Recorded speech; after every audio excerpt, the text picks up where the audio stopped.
Hola, buenas tardes. Yo soy Elías Ruiz y con Gabriel vamos a dar la charla de murciélagos y roles y servicios ecosistémicos que brindan estos. Primero vamos a empezar hablando sobre algunas características generales de los murciélagos, para entender los roles que cumplen. Asimismo, vamos a empezar a hablar después sobre los distintos tipos de alimentación en los cuales se basan estos roles. Y así esto se vuelca en los diferentes servicios ecosistémicos o servicios ambientales que los murciélagos brindan a las personas, ¿no? Que estos están relacionados con todo el ambiente y tienen que ver con la productividad económica en algunos sitios. Así que bueno, eh, para que para seguir bueno con la charla, quería decirles que todos se inscriban para completar la asistencia con el link que está en los comentarios. Así que si pueden pasar e inscribirse. Y bueno, después proseguimos a comentar.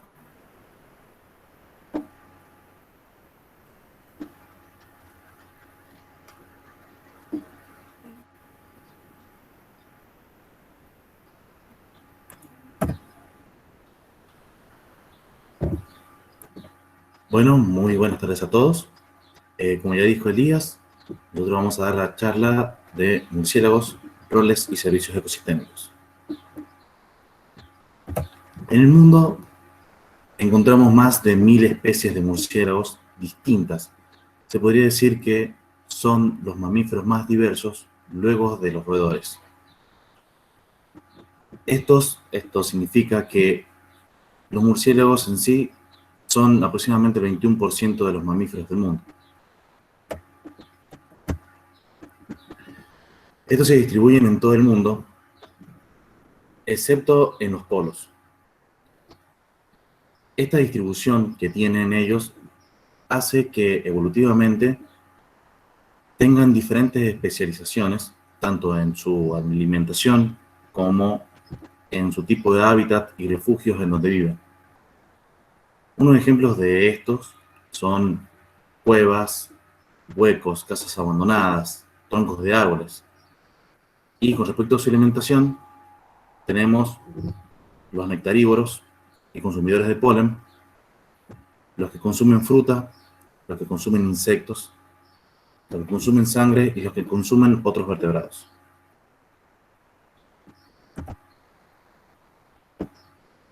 Los murciélagos cumplen funciones ecosistémicas fundamentales, más allá de donde estén presentes.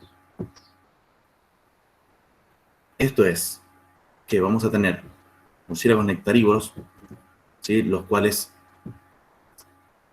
consumen néctar de más de 300 especies de plantas, ayudando así a la reproducción de la flora del lugar en donde se encuentran.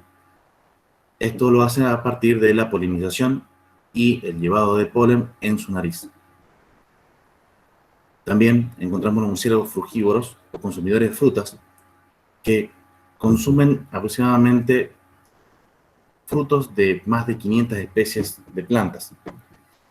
Estos tienen una gran importancia ya que son dispersadores de semilla y así pueden regenerar ecosistemas perdidos, tanto como en lugares que han sido incendiados, ¿sí?, o donde ha habido una gran deforestación, ya sea por forma natural o causada por el hombre. También los murciélagos insectívoros, los cuales son bastante importantes ya que mantienen las poblaciones de insectos y artrópodos controladas. Es decir, que son un gran controlador de plagas de insectos que pueden ser vectores de enfermedades, como por ejemplo el mosquito del dengue. Es así que los murciélagos, que son insectívoros, consumen aproximadamente 1200 insectos del tamaño de mosquito por hora. Luego tenemos los murciélagos hematófagos, que son estos consumidores de sangre, y los murciélagos carnívoros, que consumen distintos vertebrados, peces, ranas, aves y hasta otros murciélagos también. Entonces, los servicios ecosistémicos aparecen cuando hay ecosistemas que son sanos, es decir, donde no hay una alteración o se inflige algún daño de la parte del ser humano. Entonces, estos servicios ecosistémicos, que lo podríamos definir como beneficios que las personas obtienen a partir de los ecosistemas, son aquellos que salen de ambientes no perturbados y de forma natural. Estos incluyen distintos componentes, distintos productos, distintos procesos que proporcionan beneficios para el bienestar del ser humano. Estos incluyen una gran gama de servicios y lo podemos categorizar en servicios de aprovisionamiento, servicios de regulación, servicios culturales y servicios de apoyo.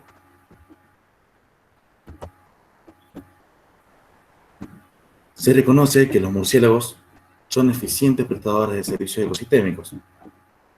Esto es en relación a la biomasa que presentan, la gran variabilidad de la dieta que tienen y también a las diferentes estrategias de forrajeo que poseen.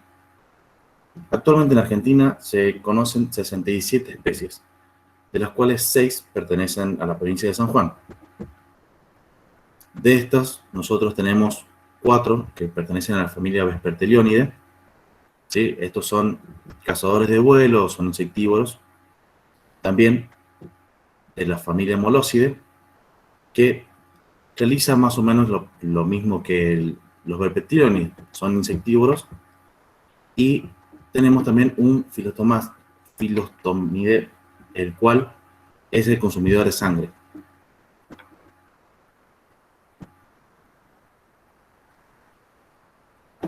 En ocasiones diferentes, los murciélagos van a tener distintos roles ecosistémicos. Esto va a ser dependiendo del lugar en donde se encuentren y de qué se van a aprovisionar o de qué alimentación van a tener. Por ejemplo, en selvas y bosques es normal encontrar aquellos murciélagos que son comedores de fruta y dispersores de semilla, obviamente. También aquellos que poseen la función de alimentarse de néctar y ayudar en la polinización de las distintas plantas. Esto lo hacen a partir de distintos provisionamientos, ¿sí? Y van a ser regulados también por la disposición de recursos que van a tener.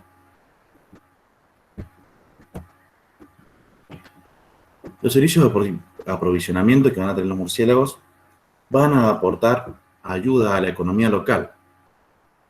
Esto representa un ingreso mayor, ¿sí?, de parte de los murciélagos hacia el ser humano. Uno de estos que nosotros podemos poner como ejemplo es la venta de guano. El guano se vende en todo el mundo ya que es un gran fertilizante y se usa tanto para la parte de cultivos como también para la industria farmacéutica. También utilizan a los murciélagos para la ayuda de la polinización y la formación de frutos del agave en México para la producción de tequila. Otro servicio de aprovisionamiento que tenemos también es el del Desmodus rotundus, el cual posee proteínas anticoagulantes en su saliva y son de importancia médica, ya que sirve como un anticoagulante y también posee distintas proteínas y distintos anticuerpos que nos pueden ayudar a controlar la rabia.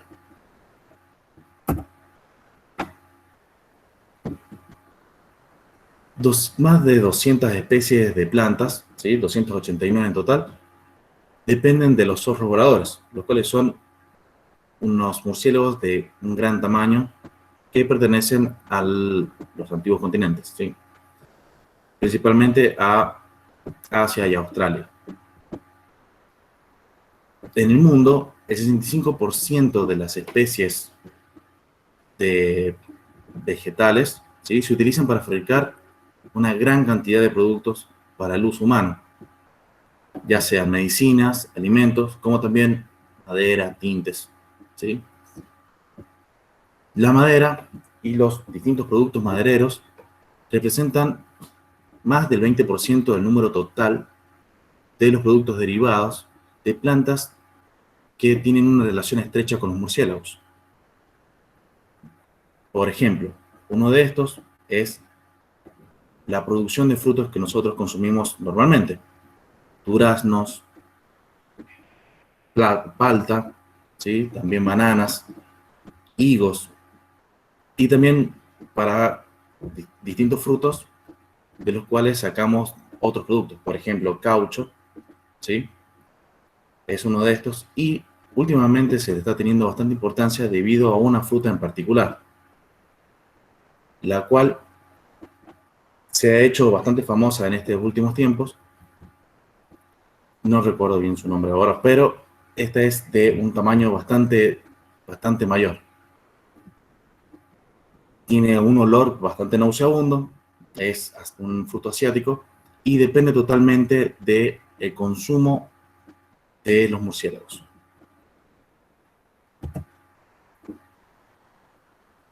Otro de los servicios que nos están brindando es la parte del ecoturismo. El ecoturismo en todo el mundo está generando una entrada económica hacia distintos lugares pequeños en los cuales las personas no todas tienen la oportunidad de salir a hacer turismo fuera. Entonces, generan estos lugares en donde hay una gran conservación de murciélagos y lugares donde hay un gran amontonamiento de individuos, y se hacen recorridos turísticos, los cuales no afectan a la naturaleza del murciélago, y se espera al amanecer o al anochecer para ver la entrada o salida de millones de murciélagos. Sus ingresos son tan grandes que se están ocupando en todo el mundo. Por ejemplo, uno de estos es en las cavernas de Carlsbad, que lo tenemos aquí como ejemplo, ¿sí? Y los distintos puentes, como el puente de la Avenida Congreso, en donde aproximadamente se ingresa por año $8 millones, ¿sí? Gracias a estas visitas o recorridos que poseen estos lugares. Aquí en la Argentina, la licenciada doctora María Cecilia Castilla y la doctora Claudia Campos generaron distintas ideas, y principalmente una en donde se podía aplicar ecoturismo. Este lugar es la represa Cava, que la encontramos en el bosque de las Yungas. En este lugar se encuentra una gran cantidad de murciélagos, ¿sí? Principalmente Paradilaria silensis, y lo que ellas querían o hablaban dentro de su trabajo era esta posibilidad de generar un ingreso para el país, un ingreso económico, a partir de ecoturismo en estos lugares, ayudando a la conservación de los murciélagos también.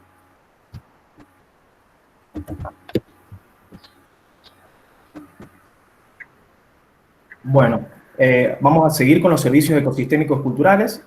En este caso hablamos, ¿no es cierto?, de lo que es el tráfico y el comercio de la fauna en Bolivia. Esto es una actividad ilícita y, bueno, ha sido muy poco estudiada y documentada. Y, bueno, los murciélagos son la parte de estas prácticas, ¿no? Para esta sección queríamos citar, bueno, un trabajo que es el tráfico y comercio de murciélagos en Bolivia. En este estudio de Denis Lízaro, Isabel Galarza y Luis Aguirre, se evaluó la oferta y comercialización de los murciélagos, tanto en los departamentos de Cochabamba, La Paz, Santa Cruz y Oruro. Esto es entre el periodo de tiempo del 2006 a julio del 2008. Lo que hicieron ellos fue ubicar lugares donde se vendían a los murciélagos y identificar a las especies. Y bueno, mediante entrevistas a los comerciantes se obtuvieron datos de los precios y uso de los orígenes de estos murciélagos. En los lugares que se visitaron cada mes se registraron aproximadamente un total de 3.184 murciélagos, tanto vivos como muertos, ¿no?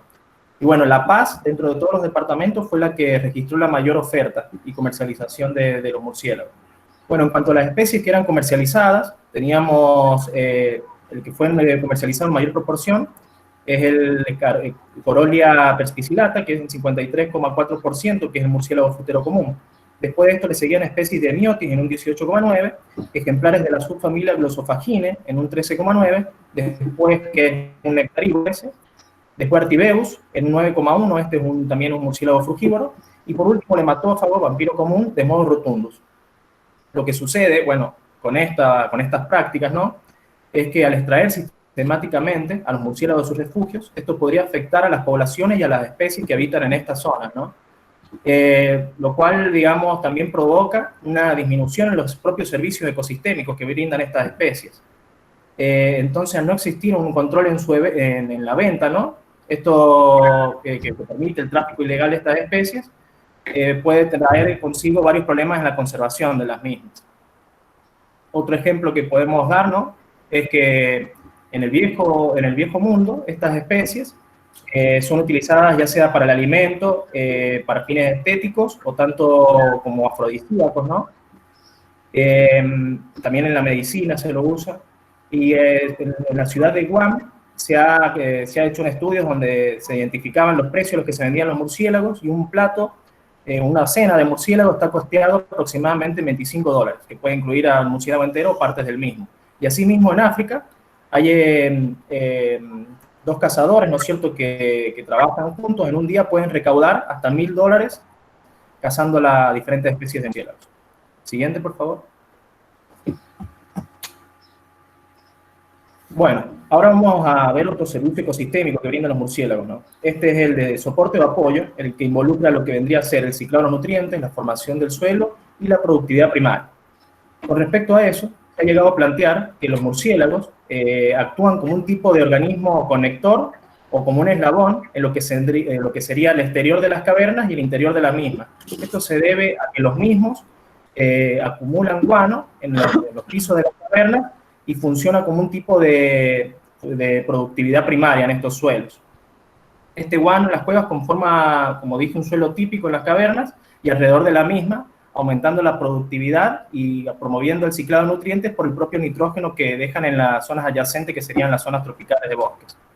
Y bueno, asimismo este guano forma un tipo de ecosistema particular donde hay diferentes tipos de animales y de artrópodos que hacen uso del mismo. Puede haber aves rapaces que se alimentan de roedores, diferentes interacciones que pueden haber entre diferentes artrópodos, y asimismo, si está inundada la caverna, puede hasta que haya peces o crustáceos que aprovechen este guano.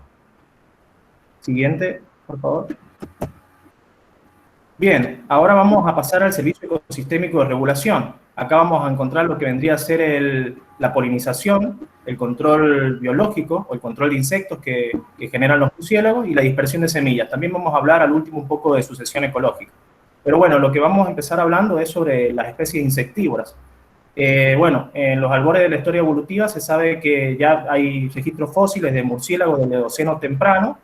De estos fósiles datan aproximadamente hace 50 millones de años, y ya se sabe a partir de estos fósiles que eran insectívoros porque se han encontrado insectos consumidos en los mismos. Bueno, de totalidad, como dijo Gaby, de las especies que se encuentran en el mundo, el 70% corresponden a especies insectívoras.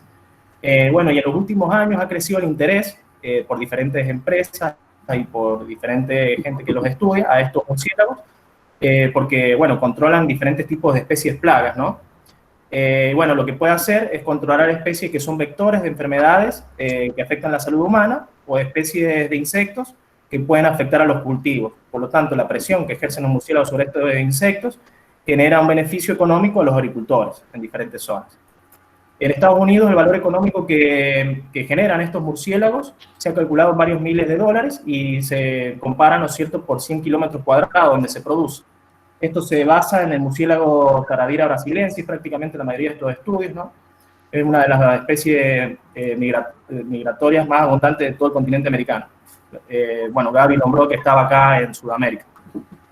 Bueno, supongamos, esta especie pesa aproximadamente 12 gramos, ¿no?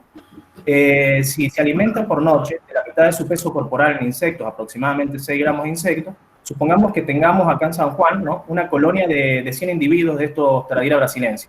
Estarían comiendo aproximadamente más de medio kilogramo de insectos por noche, 600 gramos.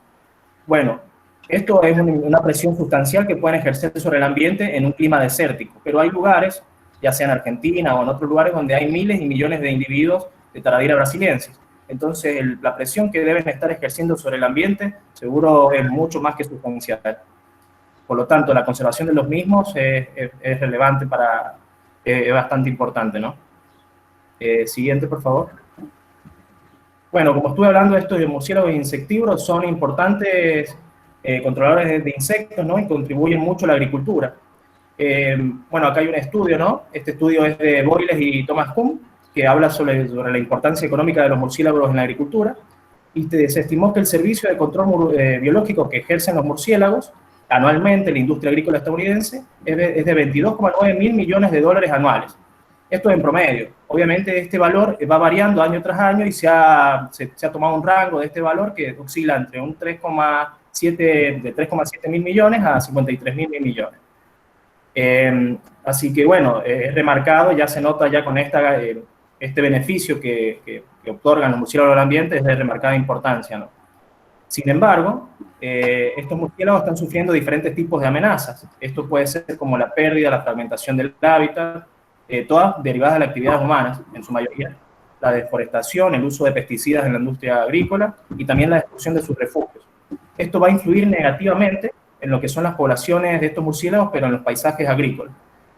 Por lo tanto, esto afectará negativamente en un futuro de la economía de dichas áreas, ya que se quitará, al disminuir estas poblaciones, se quita la presión que ejercen sobre las mismas especies de insectos plagas, por lo tanto tendrán que invertir más dinero en pesticidas. Entonces ahí se ve un efecto, digamos, rebote por parte de la disminución de las poblaciones o especies de murciélago en estas zonas. Bueno, ¿qué podemos decir que puede ser importante para estas zonas agrícolas, no es cierto? Y podemos hablar de los parches o remanentes boscosos que pueden haber en estas zonas. Estos pueden ofrecer tanto ya sea oportunidades de refugio como de alimentación para varias especies de murciélago. Sobre todo si estos remanentes, como se ve en la imagen, abajo del murciélago atrapando al insecto, que deben estar muy conectados unos con otros o por lo menos relativamente cerca. Bueno, por otras partes, algunos elementos lineales del paisaje, como son las líneas de bosques, o se denomina corredores biológicos, son importantes para que realicen su actividad de forrajeo y se puedan desplazar por estos sistemas. Pueden ser líneas de árboles que se encuentren alejadas, relativamente alejadas de los cultivos, o son las líneas de árboles que se encuentran alrededor de los cultivos. También cualquiera de las dos son importantes. Hay estudios donde han indicado que la actividad de los murciélagos de forrajeo es mayor en estas zonas que en el propio cultivo. Bueno, mundialmente es sabido que las plagas ocasionan pérdidas anuales, ¿no es cierto?, de 400 billones de dólares en la agricultura. Un ejemplo de esto es la polilla del racimo de la vid, Lobesia botrana. Esta especie ha producido pérdidas económicas muy grandes en lo que vendría a ser Europa, parte de la península ibérica, puede ser este lugar. Y bueno, actualmente esta polilla se sabe que está en Sudamérica y está produciendo estragos. Y bueno, en algunas partes de Sudamérica, como es Chile, se están realizando estudios de interacciones tróficas de diferentes tipos de murciélagos con esta polilla para ver el control biológico que pueden llegar a ejercer sobre la misma. Bueno, acá abajo se puede ver en el margen inferior izquierdo, un trabajo, ¿no?, de la península ibérica. Este trata sobre la respuesta y actividad de los quirópteros, murciélagos, a los cambios de la polilla de la vid. Bueno, Lobesia botrana, ¿no? En 2 viñedos al norte de la península ibérica. Prácticamente lo que hicieron en este trabajo fue ver cómo variaba la abundancia, ¿no?, y la presencia de esta polilla en relación a la actividad de los murciélagos. Lo que hicieron fue monitorear a la polilla y a las especies de murciélagos. Bueno, a la polilla la monitorearon, a la presencia de la misma, atrapándola con trampas delta con feromona específica para Lobesia botrana, y monitorearon a la actividad de los murciélagos, ya sea el que estuvieran alimentándose o solamente en fase de búsqueda, con que es el triangulito blanco sería la trampa delta, y el que se encuentra abajo, por debajo de este, sería un sistema detector automático de ultrasonidos, que con esto detectaban la actividad de los murciélagos. Siguiente, por favor. Bueno, seguimos con los servicios de regulación, pero vamos a hablar ahora en este caso de los murciélagos urbanos. Bueno, estos murciélagos, los urbanos, son principalmente la mayoría insectívoros y se han adaptado a los ambientes antrópicos, pasando a convivir con el hombre, porque hay varias especies de murciélagos que presentan una gran plasticidad y pueden adaptarse a diferentes ambientes. Bueno, ¿qué es lo que encuentran en estos ambientes? Prácticamente son cuevas artificiales que le brindan mejores características en cuanto a lo que serían refugios por la temperatura y contra los vientos, todo eso. Entonces utilizan diferentes ranuras o aberturas en los edificios como prácticamente refugio. Después, en cuanto a los árboles de los espacios verdes, bueno, los árboles de los espacios verdes de parques y plazas también lo utilizan para perchado o para refugiarse. Es sabido también que presenta iluminaria estas zonas, entonces eso atrae insectos que le brindan mejores cantidades de presa a estos murciélagos. Asimismo, hay distintas fuentes de agua que utilizan para beber. Las ventajas que brindan los refugios artificiales en zonas urbanas es que, en particular, las hembras preñadas, ¿no es cierto?, lo utilizan para mantener una temperatura corporal dentro de la zona térmica neutra. Por lo tanto, el potencial de proporcionar a los murciélagos refugios artificiales es de interés para muchos organismos de conservación. Bueno, estos murciélagos es imprescindible para mantener un ecosistema urbano saludable, y el desconocimiento de su ecología es un problema, ya que ha resultado perjudicial para los mismos. Así son poco valorados por lo general la comunidad con la que cohabitan estos murciélagos. Lo ideal que sería un estudio integral, ¿no?, de los murciélagos en ambientes urbanos, lo que puede ayudar a eliminar algunos prejuicios, especialmente de aquellas especies que generan molestias cuando cohabitan con el hombre. Bien, siguiente, por favor. Bueno, en cuanto a estos murciélagos urbanos o que se encuentran en ambientes naturales, podemos decir que son muy vulnerables a la pérdida del agua, ¿no?, por evaporación. Esto se debe a las diferentes morfologías que presentan lo mismo, la relación de su superficie con respecto a su volumen, y también por el propio hecho de tener de la capacidad de volar, que le conlleva un coste energético muy alto. Entonces, con respecto, por ejemplo, a las zonas urbanas, estos lugares son ideales, ya que le propician diferentes fuentes artificiales, como estanques, acequias o piscinas, y le brindan la oportunidad fundamental para beber y alimentarse en los murciélagos.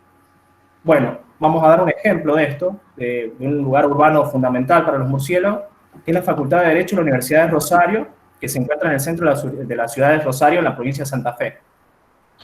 Hay una colonia del moloso común, que sería el Taradira brasilensis, que se asienta desde hace más de 100 años. Esta colonia se asienta en el ático del edificio, que es de aproximadamente 200 metros cuadrados, y prácticamente es una colonia materna. Esta especie es migratoria. Bueno, prácticamente cuando llega acá se convierte es una colonia materna porque está constituido por hembras que se encuentran preñadas o en etapa de lactancia junto a sus crías. Así que bueno, se ha estudiado esta colonia y se sabe que está constituida aproximadamente por 64.000 individuos, y son importantes porque han sido bases para muchos estudios y bueno, actualmente se está conservando. Siguiente, por favor. Bueno, ya hablamos de los insectívoros, ahora vamos a pasar un poco a lo que son las especies nectarívoras. Estas son esenciales para la reproducción de ciertas plantas, incluso polinizan algunas plantas que son importantes para la economía humana, como es el agave, en lo que es México, ¿no? Bien, vamos a hablar ahora de Glossophaga soricina. Esta especie es un murciélago que se lo conoce como murciélago nectarívoro común y se distribuye, la zona más austral de su distribución coincide con el norte de Argentina. Bueno, esta especie lamentablemente ha recibido un retroceso en sus poblaciones de aproximadamente el 30% en 17 años. Este retroceso en sus poblaciones se debe a que la pérdida que está ocasionando en sus hábitats debido a la deforestación por el hombre ha ocasionado que la especie se encuentre clasificada como vulnerable. Y bueno, esta pérdida de los hábitats lo que hace es que el ofrecimiento de ya sea, por ejemplo, distintas plantas las cuales poliniza o distintos frutos, se haya disminuido la densidad de los mismos, ya que se encuentran en los bosques afectados. Bueno, lo que hace el murciélago es que tiene que volar mayores distancias para conseguir alimentos, por lo que es una amenaza para las poblaciones o esta especie. Bueno, ¿dónde se encuentran estos bosques? Estos bosques los podemos encontrar en lo que es las islas y delta del Paraná, Chaco húmedo, selva paranaense y, bueno, las yungas también. Bueno, obviamente otra amenaza más que tiene este murciélago es el conflicto hombre-murciélago, que como todos los murciélagos, lo tiene como especies perjudiciales o que son considerados plagas. En cuanto al rol ecológico y servicio ecosistémico que brinda este tipo de murciélago, bueno, principalmente podemos decir como la mayoría de los murciélagos nectarívoros se alimenta de flores que solo se abren de noche. Y bueno, estas flores pueden ser, por lo general poliniza pocas especies de plantas, pero sí recorre grandes distancias en distintas comunidades de plantas, ¿no? Lo que promueve el flujo génico entre las distintas comunidades de plantas. Entre las distintas plantas que poliniza, bueno, entre algunas de las que poliniza, ya voy a nombrar pocas, no todas porque son muchísimas, tenemos a Cleome viridiflora, Pseudobombas argentinum y Abutilus niveum. Y también se ha registrado que dispersa semillas de Muntingia calabura. Asimismo, si ustedes pueden leer, donde sale el nombre de Glossophaga soricina, se lo clasifica como omnívoro. Esto se debe a que hay estudios que han indicado, estudios sobre su dieta, que la presencia de restos de insectos. Bueno, los murciélagos también los nectarívoros. No sé si alguna vez ha visto, bueno, la imagen superior derecha se puede ver sobre una cactácea, a un murciélago, ¿no? Son muy importantes para la polinización de las plantas de los desiertos. Estos polinizan docenas de especies de plantas de cactus columnares y más de 60 especies de plantas de agave. El tequila, bueno, es sabido, ¿no?, que el tequila es un producto que se obtiene de los agaves y actualmente es una industria multimillonaria. Y bueno, el jugo es muy reconocido, ¿no es cierto?, por fabricar otros tipos de bebidas en México. Sin embargo, la propagación del agave en ausencia de los murciélagos está decayendo, y porque esto se debe a que la asociación que hay entre el murciélago y la planta es tan fuerte que solamente que si se desapareciera una de estas especies, amenaza la supervivencia de la otra rotundamente. Así que bueno, siguiente por favor. Bueno, con respecto a esto, podemos decir que los mexicanos han elaborado un montón de técnicas y herramientas para extraer todos los productos que se van a extraer del agave. Bueno, hay 5 bebidas muy reconocidas en lo que vendría a ser Centroamérica, lo que es el tequila, el mezcal, la bacanora, la raicilla y el pulque. Bueno, el agave ha evolucionado para que pueda ser polinizado por los murciélagos, pero hay un problema. El crecimiento y demanda de estos productos derivados del agave y las malas prácticas de manejo que han recibido esto han reducido la polinización por parte de los murciélagos, ya que estas empresas utilizan, en lugar de la polinización, utilizan abrotes clonales para reemplantar los campos y cosechar plantas antes de la floración. Esto afecta negativamente a los murciélagos. ¿Por qué? Porque disminuye la disponibilidad de alimentos y sí, también afecta a los agaves al reducir la diversidad genética. ¿Qué pasa cuando se reduce la diversidad genética? Bueno, ya se ha registrado que son propensos a un montón de enfermedades y de patógenos que están disminuyendo las poblaciones en las distintas plantaciones en México, por ejemplo. Bueno, con respecto a esto, el que sale en la foto es Rodrigo Medellín, es un biólogo muy conocido en la Universidad de UNAM, México, y bueno, conoció en 2013 a David Suro Piñeira, que es fundador de Tequila Project de Filadelfia. Con él emprendió en 2016 un programa denominado Bat Friendly, que es de tequilas y mezcales amigables con los murciélagos. Este programa consiste en que si los productores solamente permitieran que el 5% de los agaves florezcan y los murciélagos los polinicen, al completarse el ciclo de vida de la planta, no solo se mejora y conserva la diversidad génica de los ejemplares de agave, ¿no?, sino que también se ayuda a que la especie de murciélago se recupere. Por lo tanto, como fundamento de esto y base de estudios, hay estudios que indican que si solo se dejara florecer el 5% de plantas en una hectárea, que por lo general está compuesta de 200 individuos de agave, entonces dependiendo de la concentración de néctar y el volumen total, o sea, un mínimo solamente de 89 murciélagos, podrían alimentarse cada noche durante la etapa de floración. Entonces, extrapolando esto, podemos decir que si se permitiera florecer el 5% de la totalidad de las plantaciones de agave en México, o sea, de agave tequilana, que es la planta de la que más se extrae, que se usa como recurso, ¿no? Esto beneficiaría alimentariamente a un total de 2 millones de murciélagos aproximadamente. Por si a alguno le interesa, el nombre del murciélago se lo conoce como murciélagos magueyeros, Leptonicteris yerbabuena. Siguiente, por favor. Bueno, por último, vamos a hablar de lo que es la sucesión ecológica, con respecto, ¿no es cierto?, al papel que cumplen los murciélagos en la regeneración de los bosques, más que nada tropicales.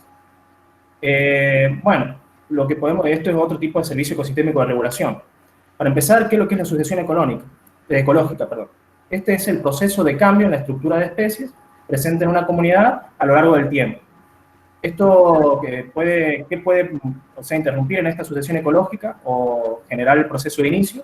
Esto puede ser un incendio, lo que provoca que se genere el ciclo en términos de décadas, o incluso puede demorar millones de años en el caso de una extinción masiva. Bueno, sin ir más lejos, vamos a ir al trabajo de Moscarella y Fleming, en este trabajo que se titula El rol de los murciélagos frugívoros en bosques tropicales de sucesión.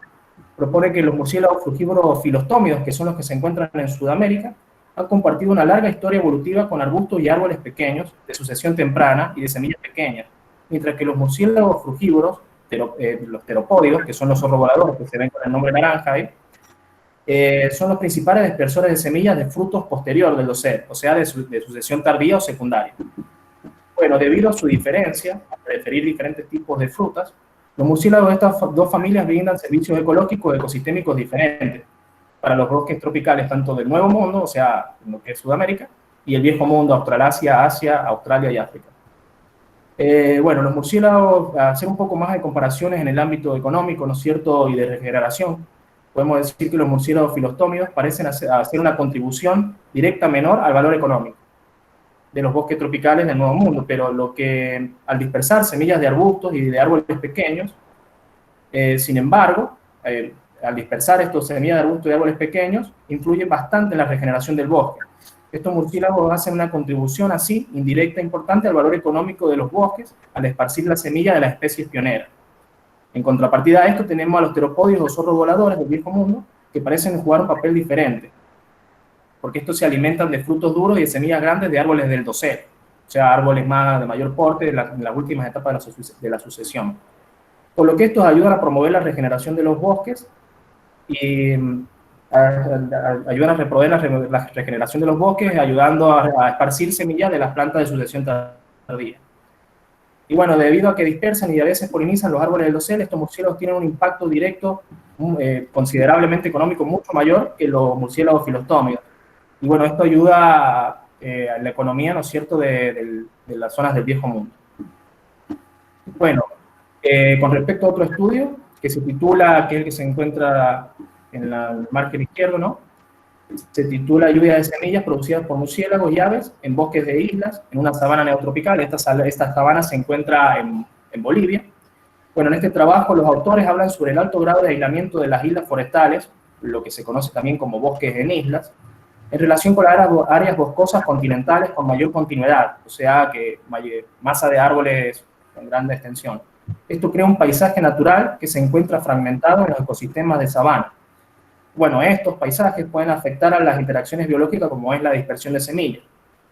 Bueno, prácticamente lo que hicieron en este estudio fue examinar la abundancia y riqueza de especies de semillas dispersadas tanto por aves como murciélagos en tres partes diferentes de estas islas. La parte del centro, la parte del borde, que es la que limita con la sabana, y la parte exterior, que sería la sabana. Y así entonces ellos encontraron que la mayor densidad de semillas se encontraban tanto dispersadas por aves y murciélagos, se encontraban en el centro de la isla. Pero encontraron que la riqueza de especies, ¿no es cierto?, la variedad de distintos tipos de semillas pertenecientes a distintas especies, se encontraba en la parte del borde. Y la mayor abundancia se encontraba variando en los tres sitios, pero se encontraba en la parte externa, también en la parte de sabana.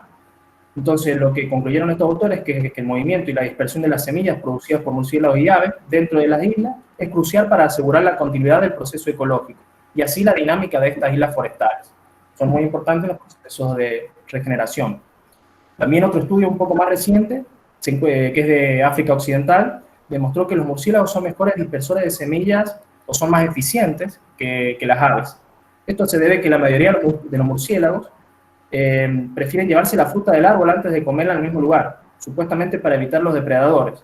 Así estos, cuando toman una fruta, ¿no?, la muerden quizás un poco y después cruzan áreas despejadas y viajan a veces hasta 50 kilómetros o más, que lo pueden hacer en una noche o en varias noches. Bueno, en África se ha documentado que hasta el 95% de la regeneración de los bosques en tierra despejada proviene de la dispersión o las semillas arrojadas por murciélagos. Por el contrario, las aves y otros animales, que pueden ser primates o otro tipo de mamíferos, arrojan semillas debajo de los árboles en el propio sitio en el que se encuentran. Bueno, para concluir, podemos decir que en general los murciélagos frugívoros desempeñan un papel importante en lo que es la regeneración de los bosques del trópico, por lo que su conservación es muy importante. O sea que la extinción de estos agentes, que vendrían a ser los murciélagos, tendría un impacto dramático en la dinámica forestal, porque el número de nuevas plantas reclutas disminuiría, ¿no?, lo que conduciría a una reducción de la abundancia a corto plazo, y a largo plazo seguramente será posible una extinción. Asimismo, podemos decir que las poblaciones de otros organismos que utilizan estos árboles también podrían sufrir un declive. Siguiente, por favor. Bueno, para concluir, queríamos dejar una frase, ¿no?, que dice: si ves un murciélago, decenas o cientos de ellos, no te alarmes, no son plagas, son indicadores de un ecosistema equilibrado y saludable, ya que estos cumplen con roles ecológicos muy importantes, aunque casi nunca los vemos, ya que deambulan durante la penumbra de la noche, entre nubes, quebradas, viñedos y sobre el monte San Juanino. Muchas gracias.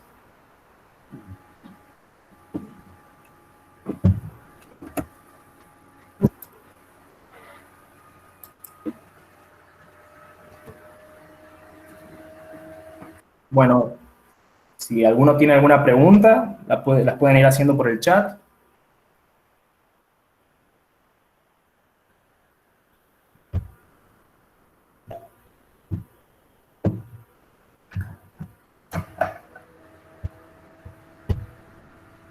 Aquí hay una pregunta de Gabriel Bianco, la cual dice, ¿cómo podrían los virus en murciélagos diseminarse entre las personas e infectarlas? Bueno, ya ha habido casos, ¿no? Obviamente que recientemente está en la incógnita, porque no está del todo fundamentada, ¿no?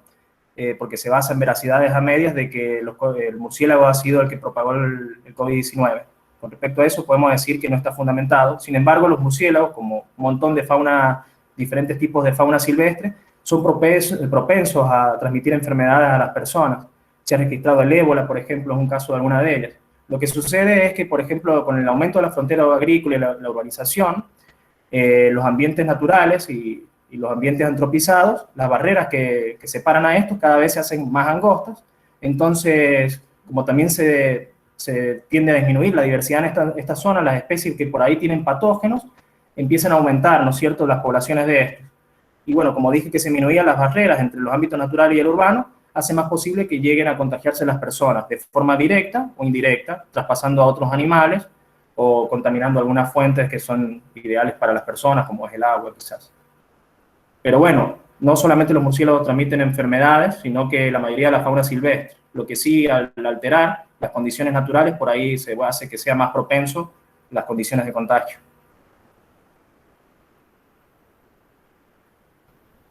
No sé si alguno más tiene alguna consulta. No sé, aún no escriben nada los chicos, están tímidos.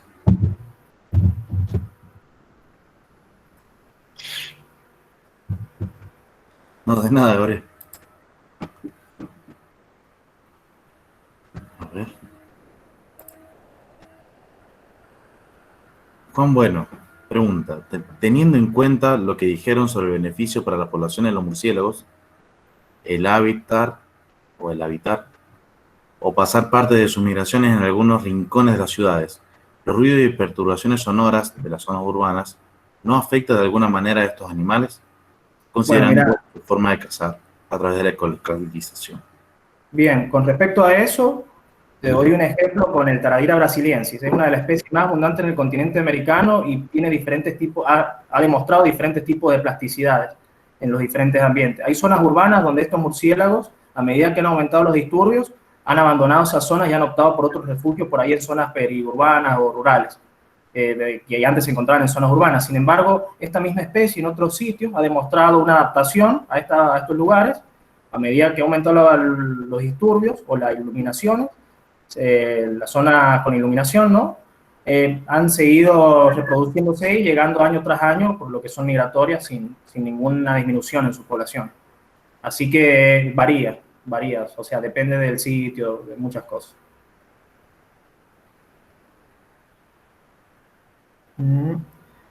La facultad es un edificio viejo y actualmente actividades. No, actualmente hay actividad de estudiantes. Hubo en un tiempo, no recuerdo bien en qué año, pero se pretendía erradicar la colonia de ese sitio, excluirla, porque ocasionaba, a ciertas personas les ocasionaba molestias, ¿no? Sin embargo, al hacer varios estudios demostraron los beneficios que tiene esta colonia al estar allí. La gente se daba cuenta que no había especies plagas, ¿no es cierto? No había mosquitos que los afectaban, a comparación de otras zonas más alejadas donde se encontraba esta colonia, y bueno, y así también otros estudios de base sobre los diferentes servicios ecosistémicos que podrían beneficiarnos, ¿no? Y optaron porque la colonia se quede ahí. Además, están viendo si puede llegar a funcionar como un tipo de ecoturismo. Con respecto a la pregunta de Agustín Quiroga, en San bien. Juan no hay murciélagos que consuman fruta todavía, no se ha encontrado ninguno que sea frugívoro y autóctono aquí en San Juan. Claro, lo que pasa es que, bueno, en realidad no se sabe, porque pueden haber relictos de distintos tipos de vegetación que hacen uso de estos murciélagos en la parte del valle, que quizás es la del Chaco, ¿no? Pero no seguramente todo el año, puede que sean algunas especies que migren, que tiendan, hay especies de murciélagos frugívoros que no son tan migratorias como los insectívoros, en términos de distancia, digo, pero cuando se terminan los frutos o la disponibilidad de alimento en algunos lugares, ya sean flores o frutos, ¿no? Optan por migrar a algunos lugares cercanos, ¿no? Y así puede que se desplacen en algunas ocasiones quizás más hacia la zona austral, que lleguen acá hasta San Juan. De todas formas no se sabe. Hasta ahora no se sabe si haya nectarívoros o frugívoros acá.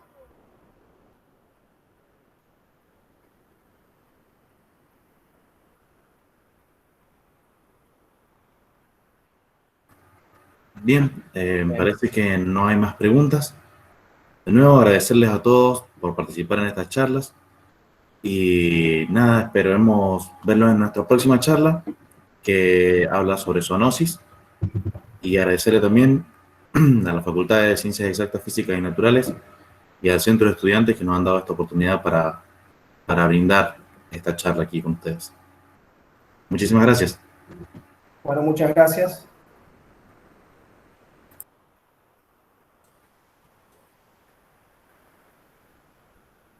Muchas gracias, chicos, por la charla. Excelente, felicitaciones. Nada, Emi, muchas gracias. Hasta luego. Hasta luego.